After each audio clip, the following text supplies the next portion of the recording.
안녕하세요. 배신의 장미입니다. 오늘의 사연 시작하겠습니다. 허무맹랑한 이야기를 듣고 어이없어하는 40대 평범한 주부입니다. 제게도 이런 일이 일어났네요.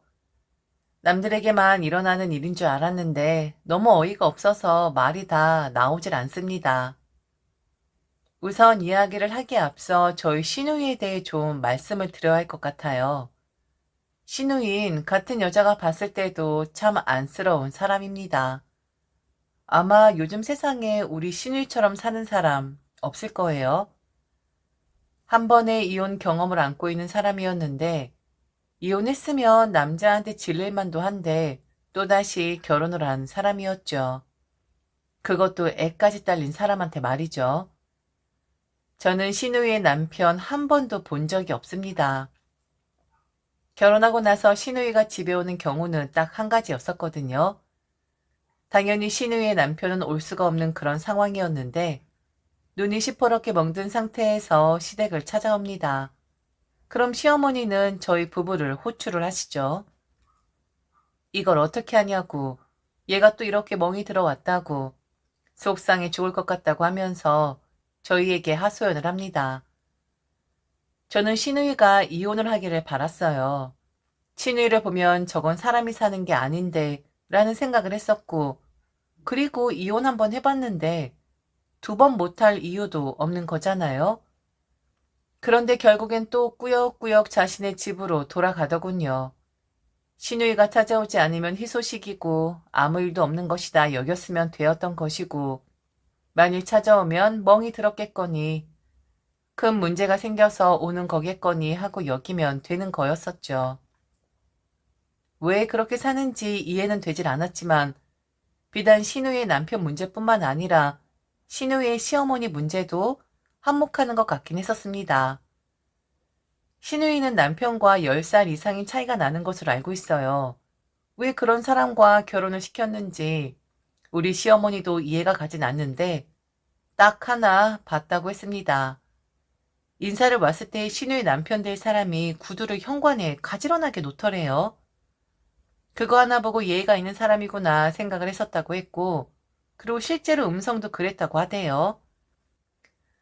양반처럼 근엄한 목소리를 가진 사람이라고 했는데 아니 그런 사람이 여자를 쥐어 팬답니까? 그땐 몰랐지. 목소리가 근엄해서 나는 양반이라고만 생각을 했지. 이렇게 우리 딸한테 손찌검 할 거라고는 상상도 못했다. 아이고 팔자 드센 년. 어떻게 한 번도 아니고 두 번 다 저런 말종 같은 남자들을 만났을까? 참 복도 없는 것이다. 팔자가 드세. 어머니 그렇게 한탄만 할 게 아니라 어떻게 술을 써야 하는 거 아닐까요? 한두 번도 아니고 매번 저런 식인데 저러다가 사람 잡겠어요. 팔자 오는할 게 아니라 가족이면 무슨 방법을 써야죠. 그냥 보고 있는 게 아니라. 그럼 이혼시키냐? 아니 한 번도 창피해서 내가 콱 죽고 싶었는데 두 번이나 시키라고? 내 눈에 흙이 들어가기 전까진 안 돼. 죽어도 그 집 귀신이 되어야지.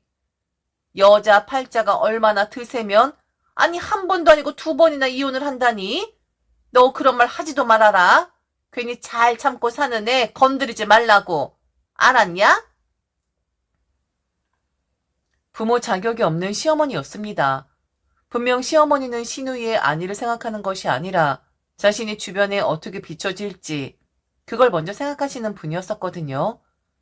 안타깝고 만일 내 여동생이었다면 내 언니였다면 저렇게 방치를 하진 않을 텐데 그렇다고 다들 가만히 있는데 나서기도 뭐하고 참 곤란하더라고요. 시누이가 집에 그런 모습을 하고 찾아올 때마다 제가 할 수 있는 일이라고는 시누이의 몸을 살펴보는 것, 그리고 그런 시누이를 안아주는 것밖에 없었습니다. 함께 눈물을 흘려주고 공감해주는 것밖에 없었어요. 남편 망나니의 시어머니란 사람은 이미 결혼해서 자신의 아들짝이 되었는데도 마음에 들지 않는다며 시비 걸어. 게다가 남편에게 딸려있는 머리 큰 아들은 시누이 보기를 뭘로 알아. 어떻게 그걸 참고 사는지 이해를 할 수가 없었지만 그렇다고 이혼해라 마라 라고 제가 말을 할 수는 없는 상황이었었죠. 남편 역시 안타까워했었습니다. 워낙에 강성인 시어머니였던지라 그 앞에선 말도 못하고 동생이 사정 보면서 왜 저러고 사나, 저렇게 사는 건 아닌데 라고 말만 할 뿐 딱히 행동으로 취하는 건 없었는데 이 사람이 갑자기 행동으로 보여주려고 하더군요. 그래요. 제가 동조를 좀 하긴 했습니다. 저도 시누이 사는 거 저렇게는 안 된다고 생각을 했었어요. 그런데 남편이 제게 한 가지 안을 내어주는데 시어머니에게 반기를 들고 시누이 이혼을 시키겠다는 겁니다. 도저히 더 이상 보고만은 있을 수 없다고요. 오빠로서 그런 말을 하는데 놀랍기도 했고 오죽하면 저럴까 싶었어요. 시누이와 남편 사이가 아주 좋은 편입니다. 남매 사이가 끈끈한 편이었는데 시어머니에게 반항을 해서라도 시누이를 그 집에서 빼내오겠다 마음을 먹었다는 겁니다. 그런데 그렇게 하기 위해서는 저의 희생이 무엇보다 필요하더군요. 안 되겠다. 동생 저렇게 사는 거 못 볼 것 같아. 이혼시키자. 당신도 내 동생 저렇게 사는 거 아니라고 했잖아. 어머니 성격 잘 알지만 나 더 이상 내 동생 저렇게 못 볼 것 같아. 이혼시키자. 그냥 나오라고 하자. 그렇게 해도 되겠어? 그런데 안 나오려고 하잖아. 나도 이혼이 답이라고 생각을 하는데 당사자가 움직이지 않으면 어쩔 수가 없는 거잖아? 아, 당신 너무 고민이 많구나. 갈 곳이 없어서 그러는 거야. 그 집에서 나오면 갈 곳이 없으니까. 지한테 살 곳을 마련해주면 지도 나와서 새 출발하겠지. 그걸 해주면 내 동생 그 거지 같은 집에서 나올 거야. 그러니까 내 말대로 해줘. 당신한텐 미안하지만 답은 이것밖에 없다. 모두에게 이익이 되는 건 남편이 말한 모두에게 이익이 되는 건 저희 부부는 합가를 하고 우리 집을 이혼시킨 신우의 거처로 사용을 하자 이거였습니다.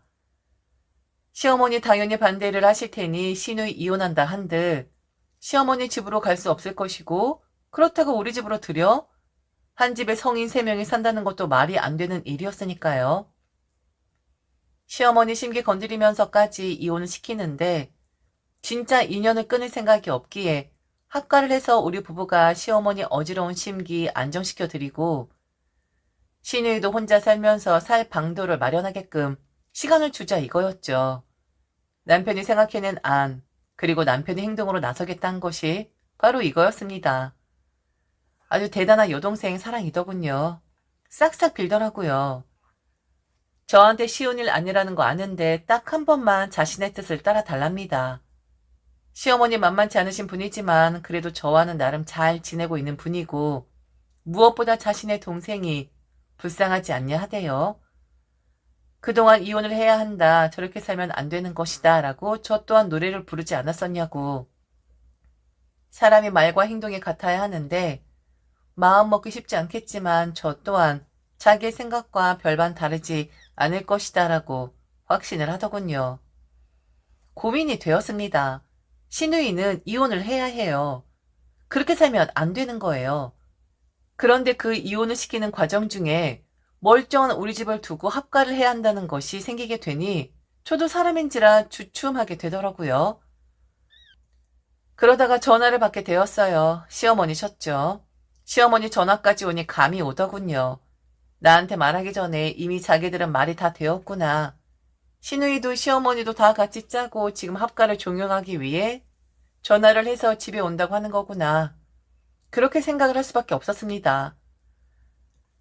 한편으로는 나에게 피해가 오니까 한 발 물러서려고 하는 제가 비겁해 보이고 추해 보이긴 했지만 신우의 자유를 위해 내가 자유를 잃어야 한다는 것이 솔직히 억울하긴 했었습니다. 전화를 하셔서는 시어머니 나 지금 간다. 니들 집에 꼭 붙어 있어라. 라는 말씀만 하시고는 끊어버리시더군요. 시어머니 오실 때까지 오만 가지 생각이 다 들었습니다. 그리고 나는 어떻게 해야 하나? 그냥 이렇게 끌려가야 하는 건가? 그래, 그렇게 성질이 좀 그렇긴 하지만 그래도 나한테 뭐라 하신 양반은 아니니까 어찌 보면 내가 미리 겁을 먹는 것일 수도 있어. 신우이 이혼해야 한다 그렇게 입에 달고 살았었는데 내 자유 조금 빼앗길 것 같다고 지금 와서 억울하다 생각하는 건 그래, 추잡한 사람이 되는 것일 수도 있다 하면서 마음을 최대한 다잡으려고 했었습니다. 쉬운 일은 아니겠지만 시어머니 모시고 사는 며느리들 세상에 많고 나도 그 많은 사람들 중 한 사람이 되는 것뿐인데 걱정 말자. 그리고 시누이만 보자. 그렇게 살면 안 되는 거니까. 이후 시어머니 집에 들어오셨고 그리고 나서 벌어진 일로 저와 남편이 입을 다물지 못했고 그리고 모든 일은 없던 일로 돌아가게끔 되었답니다. 집 문을 열자마자 시어머니는 씩씩대면서 들어오셨고 그리고 뭔가를 거실에 확 던져버리셨죠. 화가 잔뜩 난 얼굴로 그런 행동을 하시는데 너무 놀라셨습니다. 그 거실에 던진 것은 상자였는데 상자 안에서 확 하고 뭔가가 쏟아져 거실 바닥에 흩어지더군요. 자세히 보니 그건 사진이었습니다. 이리저리 찍힌 사진들, 손으로 찢은 것도 있었고 가위로 일부러 자른 것도 있는. 그런데 사진을 자세히 보니 이상한 겁니다. 사람의 얼굴을 일부러 잘라놓은 듯 했거든요. 그 사진을 들어보면서 시어머니를 쳐다봤습니다. 이미 화가 올라올 대로 올라온 시어머니는 남편을 향해 소리치셨어요. 너만 네 동생 끔찍하게 생각하는 줄 아느냐? 내가 게임이야. 나도 걔 끔찍하게 생각해. 그런데 네가 한번 봐라. 걔가 무슨 짓을 했는지. 가족들 사진까지 죄다 다 찢어놓고 잘라놓으면서 우리랑 인연 끊고 그 놈팽이랑 살겠다고 한 년이야. 그렇게 좋다고 하길래 나는 최대한 좋은 면만 보려고 했다. 그런데 지금 살고 있는 거? 그거 팔자? 지가 닦고 온 거야. 누가 모가지 끌어서 거기에 들여다 놓은 게 아니라고. 그럼 지가 책임져야지 뭐. 이 집에 네 동생을 들이고 나와 합쳐? 그럼 쟤는 무슨 죄냐? 걔가 선택 잘못해서 지 인생 더럽게 만들어 놓은 건데 왜 그 피해를 며느리가 봐야 하냐고. 합가 같은 소리 하지 말아라. 만일 우리 집으로 니들 들어오면 나는 니들 다시는 안 볼 것이고 네 동생 살림답시고 남의 집 딸한테 피해주는 일 생기게끔 하면 내가 너 가만히 두지 않을 거야. 지가 선택한 거야. 지가 그렇게 한다고 한 거야. 지가 도둑 결혼한 거야. 지가 가족 간에 절연을 하고도 결혼을 한다고 한 것이고 이제 와서 빌빌대는 거야. 그러니까 너 입 닥쳐라. 지금 하려는 행동 싹 다 그만둬. 안 그럼 내가 가만히 있지 않을 테니까. 다 알고 계셨고 시누이가 오빠가 이렇게 해주기로 했다라고 말을 했더라고요. 그 말에 시어머니 화가 나셨던 거고요. 찢어지고 잘라진 사진들 사실 시어머니는 말리셨다고 합니다. 애 딸린 게다가 나이 차이도 많은 남자 만나는 거 아니라고. 다시 결혼이라는 것을 하려면 신중에 신중을 기해야 하는데 아직 지난번 상처도 아물지 않은 상태에서 결혼하겠다라고 하는 건 정신 나간 짓이라고 했다 하네요. 그런데 시누이가 그런 추때까지 하는 것을 보고는 마음에서 접으셨다 합니다. 한번 살아봐라. 네 팔자 네가 더럽게 만든 거니까 네가 알아서 하라고. 보이는 것이 있지만 그냥 눈을 감으셨고 들리셔도 귀를 닫으셨다고 하네요. 이렇게 일은 해결이 되었고 시누이의 결혼에 대해서 저는 조금이나마 의문이 풀리긴 했습니다. 그리고 여전히 시누이는 그렇게 살고 그곳에서 혼자 스스로 나올 생각을 하진 않습니다. 그리고 저는 이번 기회에 확실하게 하나 깨달은 것이 있습니다. 저는 저희 시어머니를 자세하게 들여다볼 생각을 하지 않았었더라고요. 말씀도 너무 세시고 뵐 때마다 인상이 굳어져 있어서 다가가기 힘든 분이었었는데 저렇게 행동을 하시다니 좀 달라 보이더라고요. 저를 생각해서 하신 행동일 수도 있고 시어머니의 교육관일 수도 있긴 합니다. 황당하고 어이없는 제안을 받았었지만 그동안 입으로 한 말들이 있어서 옴싹달싹 못하는 그런 상황까지 갔었는데 한 방에 해결을 해주신 저희 시어머니에게 고맙고 그리고 이 남편놈 어떻게 요리를 해야 할지 고심 중입니다. 아직도 거실에 널브러져 있었던 그 사진이 생각이 나요. 반으로 잘려진 동그랗게 오려진 시집 사람들과 제가 접점이 많이 없긴 했었나 봅니다. 시누이가 그런 행동을 했을 거라고는 상상도 못했거든요. 앞 다르고 뒤 다른 그런 사람인가? 한없이 약자로만 보였던 사람이었는데 멸길 물속은 알아도 한길 사람 속은 모른다고 시누이도 그렇고 시어머니도 그렇고 참 모를 일이네요. 지금까지 들어줘서 진심으로 감사합니다. 이상 대신의 장미였습니다.